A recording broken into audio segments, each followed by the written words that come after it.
Hello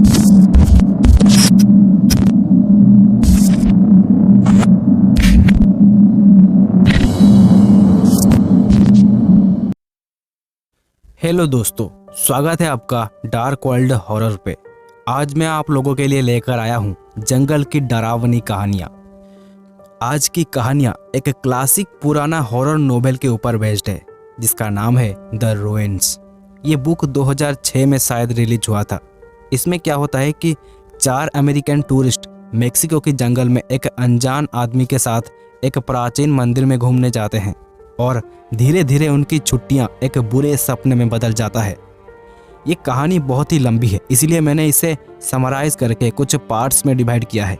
ये पहला part है, आगे और भी आपको पार्ट्स देखने को मिल सकता है। बहुत ही अच्छी स्टोरी है। आई होप कि आपको ये ज़रूर पसंद आएगी।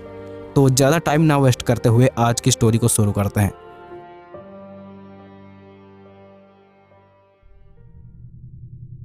जंगल में मायन गांव में एक मंदिर है। कहते हैं कि वो मंदिर हजारों सालों से खंडर पड़ा हुआ है। आज भी मायान सभ्यता के लोग उस मंदिर को प्रोटेक्ट करते हैं। आज से 1000 साल पहले उस मंदिर में इंसानों की बलि दिया जाता था और आज भी दिया जाता है। ये सब जोई एक पुराने किताब में पढ़ रही थी। जोई एक जर्मन आर्कियोलॉजिस्ट थी। उसे उस पुराने किताब के अंदर मायन गांव का एक बहुत प्राचीन नक्शा मिल जाता है। जोई बहुत सालों से उस मायन सभ्यता के उस प्राचीन मंदिर के बारे में रिसर्च कर रही थी और अब जाके उसे उसका मंजिल मिल पाया है। जोई फ्लाइट से मेक्सिको पहुंचती है और वहां पर एक होटल रूम बुक करती है। उस होटल से 18 किलोमीटर की दूरी पर मायन गांव स्थित होता है। जोई सुबह सुबह होटल के बाहर पूल के पास बैठकर नाश्ता कर रही थी। वो देखती है कि उसके सामने टेबल पर एक लड़का बैठा हुआ है जो उसे कब से घूरे जा रहा है। जोई अपने नजरें चुराते हुए इधर उधर देखने लगती है और उसे इग्नोर करने की एक्टिंग करती है।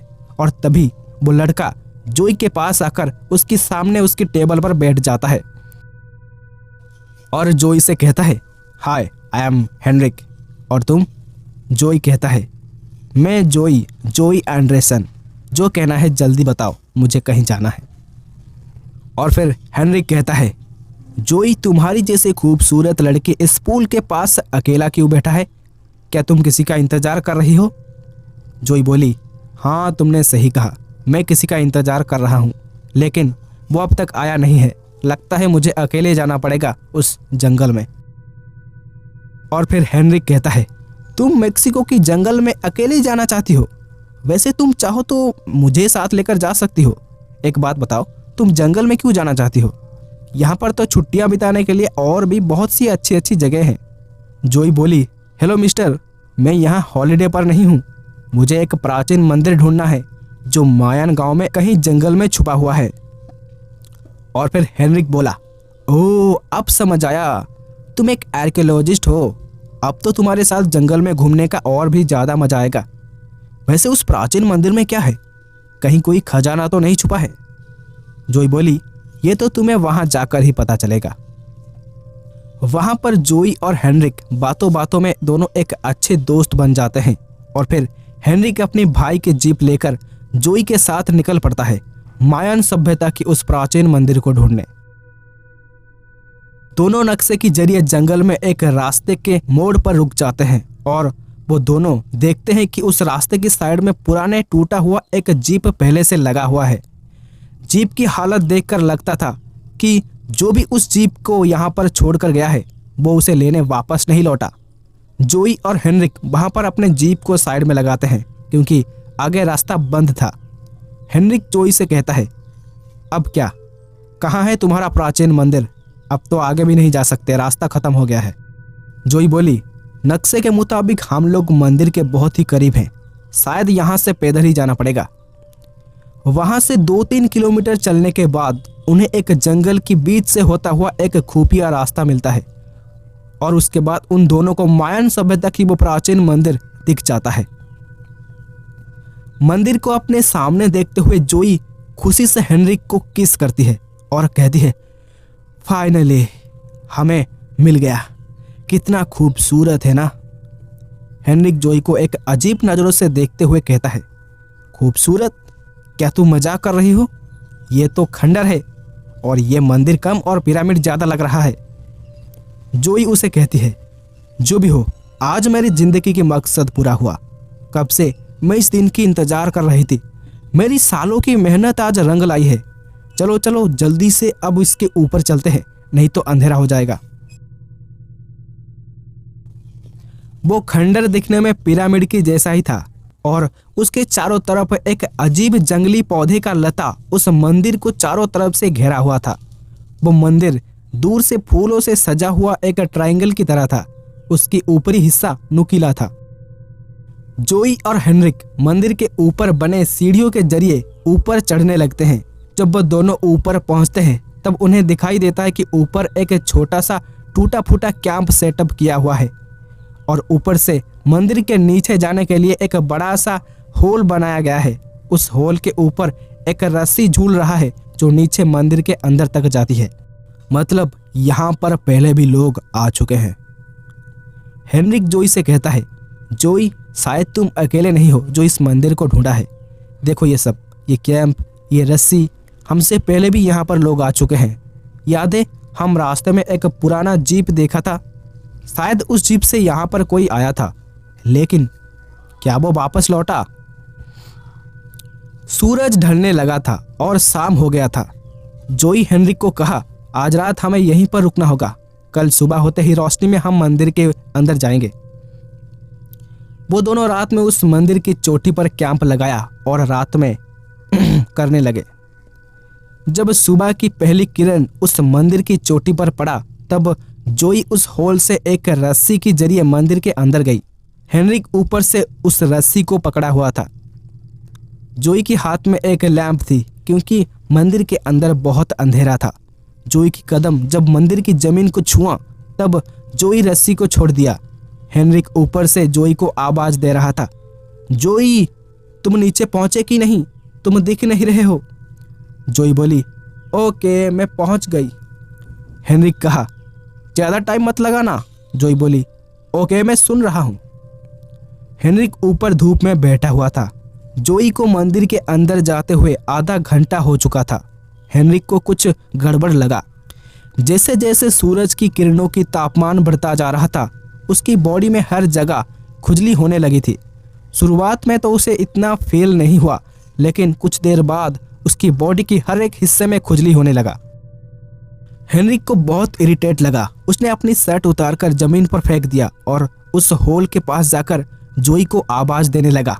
वो कह रहा था, जोई अब बस बहुत हो गया, अब निकलो वहां से। जोई को बुलाकर हेनरिक अपना शर्ट को जमीन से उठाने चला गया। जैसे ही उसने वो शर्ट नीचे से उठाया उसने देखा उसकी शर्ट पे कुछ चिपचिपा सा लगा हुआ था और फिर तभी उस होल के अंदर से जोई की चीख सुनाई दिया। वो चिल्ला रही थी, हेनरिक यहाँ पर नीचे कोई है, यहाँ पर एक आदमी का लाश जंगली लता में फंसा हुआ है। हेनरिक को कुछ हो रहा था। उसे अब सब कुछ धुंधला सा दिख रहा था। उसकी हाथ पैर सुन्न पड़ रहे थे। उसे कुछ भी अच्छे से सुनाई नहीं दे रहा था। कुछ समय बाद हेनरिक वहां पर बेहोश हो गया। नीचे जोई चीख रही थी, मुझे ऊपर खींचो, मुझे ऊपर खींचो, लेकिन ऊपर उसे सुनने वाला बेहोशी की अवस्था में पड़ा हुआ था।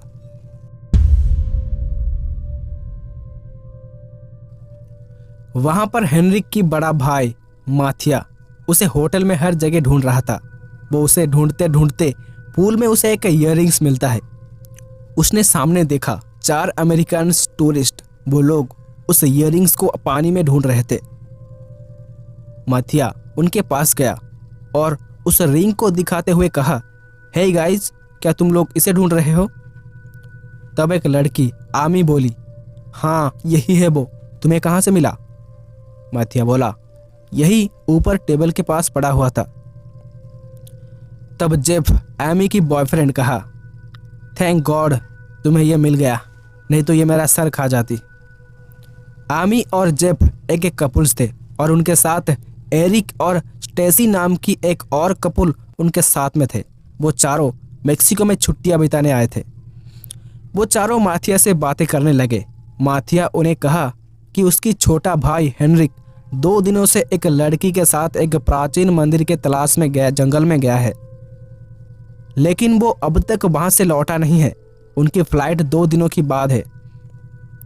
वो कल सुबह उसकी छोटे भाई हेनरिक को ढूंढने उस प्राचीन मंदिर में जाने वाला है। जेफ, आमी की बॉयफ्रेंड, कहता है, प्राचीन मंदिर? हे गाइज, हमें वहां पर जाना चाहिए, क्या बोलते हो? ये बहुत मजेदार होगा। एरिक और स्टेसी बोले, हाँ हाँ, हम दोनों भी चलेंगे। और फिर आमी बोली, अब तुम सब लोगों ने फैसला कर ही दिया है तो मैं कौन होती हूँ मना करने वाली।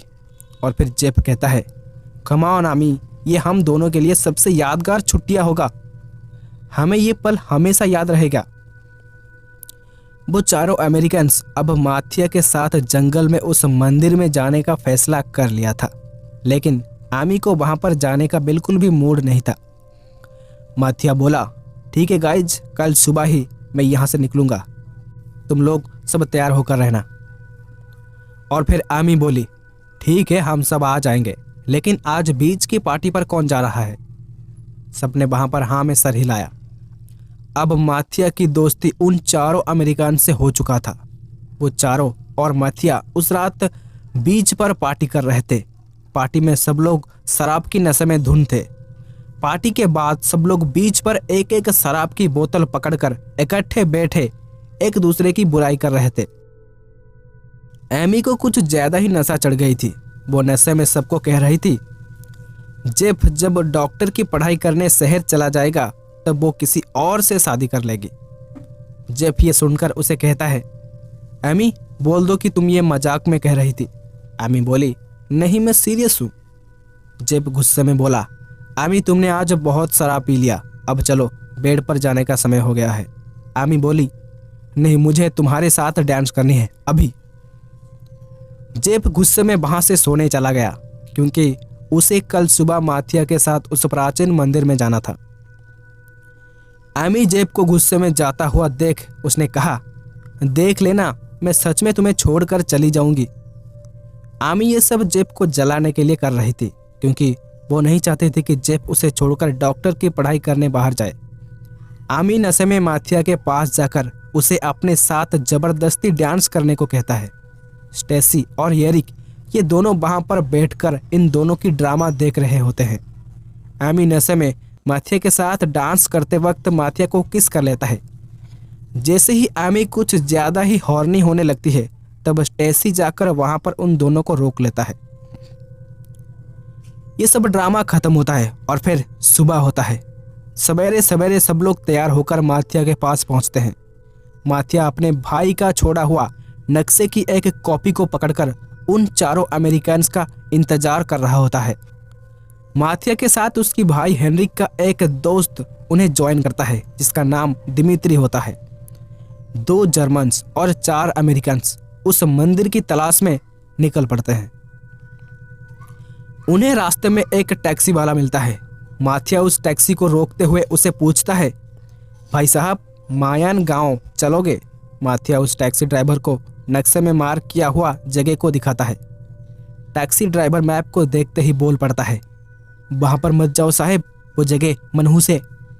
माथिया उस टैक्सी ड्राइवर को पैसों की लालच देता है और वो टैक्सी वाला मान जाता है। वो 6 लोग टैक्सी में बैठते हैं और जंगल की रास्तों से होकर मंदिर की ओर चलने लगते हैं। होटल से 18 किलोमीटर आने के बाद जंगल में रास्ता खत्म हो जाता है। वो देखते हैं कि वहां पर हेनरिक की जीप खड़ा है। वो टैक्सी वाला उन्हें वहीं पर छोड़कर चला जाता है। एमी कहती है, टैक्सी तो चला गया, अब हम लोग वापस कैसे जाएंगे? माथिया कहता है, तुम टेंशन मत लो, उसने अपना नंबर छोड़ दिया है, जब हम यहाँ से निकलेंगे उसे फ़ोन कर देंगे और वो हमें यहाँ से आकर पिक कर लेगा। और फिर एरिक कहता है, बट मेरी फ़ोन में तो सिग्नल नहीं आ रहा है। जेफ और स्टेसी कहते हैं, हाँ यार, हमारे फ़ोन में भी सिग्नल नहीं है। माथिया उन सबको कहता है, मेरी फ़ोन में नेटवर्क फुल आ रहा है, क्योंकि मेरा फ़ोन एक वर्ल्ड फ़ोन है। सब लोग माथिया के भरोसे वहाँ से उस खंडर मंदिर को ढूंढने के सफ़र शुरू करते हैं। उन्हें भी वहाँ से 2-3 किलोमीटर पैदल चलने के बाद जंगल में एक खुफिया रास्ता मिलता है और वो उस रास्ते के जरिए टेम्पल के पास पहुँच जाते हैं। वो लोग टेम्पल के करीब जाते हैं। उन्हें ऊपर मंदिर की चोटी पर एक येलो कलर का टेंट दिखाई देता है। माथिया कहता है, वो रहा, वो देखो मेरा भाई वहां पर है। एमी अपने साथ एक कैमरा लेकर आई थी और वो उससे मंदिर की चारों तरफ तस्वीर ले रही थी। और तभी न जाने अचानक वहां से कुछ लोग घोड़े से सवार होकर आते हैं। उनके हाथों में बंदूक और तीर कमान होता है। वो लोग माथिया और उसकी दोस्तों के ऊपर चिल्लाने लगते हैं। वो लोग मंदिर से करीब 20 मीटर की दूरी पर खड़े थे और वहीं से उनके ऊपर चिल्ला रहे थे। माथिया उन्हें समझाने की कोशिश करता है कि वो लोग वहां पर उसकी भाई को ढूंढने आए हैं। वो लोग मंदिर को कोई भी नुकसान नहीं पहुंचाएंगे। और माथिया अपनी वर्ल्ड फोन निकालकर उसकी भाई की तस्वीर दिखाते हुए कहता है, क्या तुम लोगों ने इसे कहीं पर देखा है? वो गांव वाले माथिया के हाथों से वो फोन छीन लेते हैं। वो अनजान लोग माथिया की भाषा को समझ नहीं पाते हैं, ना ही माथिया उनकी लैंग्वेज को समझ पाता है। वो अनजान लोग असल में मायान गांव के लोग होते हैं जो उन्हें मंदिर के अंदर जाने से रोक रहे थे। एमी अपने कैमरे पकड़कर उन गांव वालों की फोटो खींचते खींचते मंदिर के चारों तरफ फैला जंगली लता के ऊपर पैर रख देती है। जैसे ही आमी लता के ऊपर पैर रखती है, गांव वाले और भी ज्यादा भड़क जाते हैं और अपनी गन पॉइंट आमी की ओर कर देते हैं। वो लोग गुस्से में क्या बड़बड़ा रहे थे, आमी को कुछ भी समझ नहीं आ रहा था। दिमित्री जो माथिया के साथ आया था, उसे लगा कि वो लोग चोर हैं और वो एमी की कैमरा लेना चाहते हैं। इसीलिए दिमित्री एमी के पास जाकर उस मंदिर के ऊपर फैला जंगली लता के ऊपर पेड़ रखकर उसकी कैमरा लेकर उन्हें देने जाता है। जैसे ही वो कैमरा लेकर उन गांव वालों के पास जाता है, वो गांव वाले उसे शूट कर देते हैं और दिमित्री वहां पर मर जाता है। ये सब देखकर माथिया और उसकी दोस्त बहुत बुरी तरह से डर जाते हैं और वो सभी मंदिर की सीढ़ियों के जरिए मंदिर की चोटी पर चढ़ जाते हैं। वो देखते हैं कि गांव वाले इस मंदिर के ऊपर नहीं आ रहे हैं, लेकिन वो लोग वहां नीचे से भी जा नहीं रहे हैं। ऊपर सब लोग डरे हुए थे क्योंकि अभी अभी उनके साथी को गांव वालों ने उनके आंखों के सामने मार डाला था। जेफ एरिक से कहता है, एरिक जल्दी पुलिस को बुलाओ। अरे यार, यह तो नेटवर्क ही नहीं है। सब लोग अपने अपने फ़ोन चेक करते हैं, लेकिन किसी की फ़ोन में भी नेटवर्क नहीं आ रहा था सिवाय माथिया की वर्ल्ड फ़ोन के। लेकिन गांव वालों ने माथिया की वो वर्ल्ड फ़ोन उससे छीन लिया था। अब वो 5 लोग माथिया और उसके साथी वहां उस मंदिर के ऊपर फंसे हुए थे। वो नीचे भी नहीं जा सकते क्योंकि नीचे गांव वाले हथियार लेकर खड़े हैं। जेफ देखता है कुछ समय बाद वहां पे उस मंदिर की चारों ओर और गांव वाले हथियार के साथ आते हैं और वो सभी वहां पर अपने अपने कैंप लगाकर उस मंदिर की चारों ओर पहरा देते हैं। माथिया और उसके दोस्तों को गांव वालों के इरादे समझ नहीं आ रहा था। आखिर वो लोग कर क्या रहे हैं? ना ही वो हमें नीचे जाने देते हैं, ना ही वो लोग ऊपर आते हैं। वो लोग हमें उस मंदिर में एक कैदी की तरह रोक कर रखना चाहते हैं। वहां पर ऊपर सब लोग घबराए हुए थे। किसी को कुछ समझ नहीं आ रहा था आखिर यहाँ से कैसे निकले। अब तो अंधेरा भी हो चुका था। माथिया को अपनी भाई का बैग ऊपर पड़ा हुआ दिखता है। जब वो उस बैग को उठाता है तब वो देखता है कि उसके सामने उस जंगली लता में लिपटा हुआ किसी की सू वहां पे दिख रहा है। जब वो उन जंगली लताओं को वहां से हटाता है तो वो देखता है कि उसकी भाई वहां पर मरा पड़ा है। उसके मुंह से वो जंगली लता बाहर निकला हुआ था और उसके पूरे शरीर पर वो लता चिपका हुआ था। उसकी लाश वहां पर सड़ चुका था। माथिया अपनी भाई हेनरिक की सड़ा हुआ लाश को पकड़कर रोने लगता है और एमी और उसकी दोस्त जाकर उसे संभालते हैं। और तभी उस मंदिर की चोटी की होल से एक फोन की घंटी सुनाई देता है, लेकिन यहाँ पर तो सिग्नल बिल्कुल नहीं आ रहा था। आखिर नीचे मंदिर के अंदर जो घंटी बज रही थी वो क्या था, और वो गांव वाले उन्हें वहां उस मंदिर पर क्यों रोक कर रखना चाहते थे? और सबसे बड़ी बात, उस मंदिर में फैले जंगली लता का क्या राज है? और हेनरिक के साथ जो लड़की यहाँ पर पहले आई थी उसका क्या हुआ? वो कहाँ गई? ये सारे राज खुलेंगे इसके पार्ट 2 में। तो stay tune for next episode.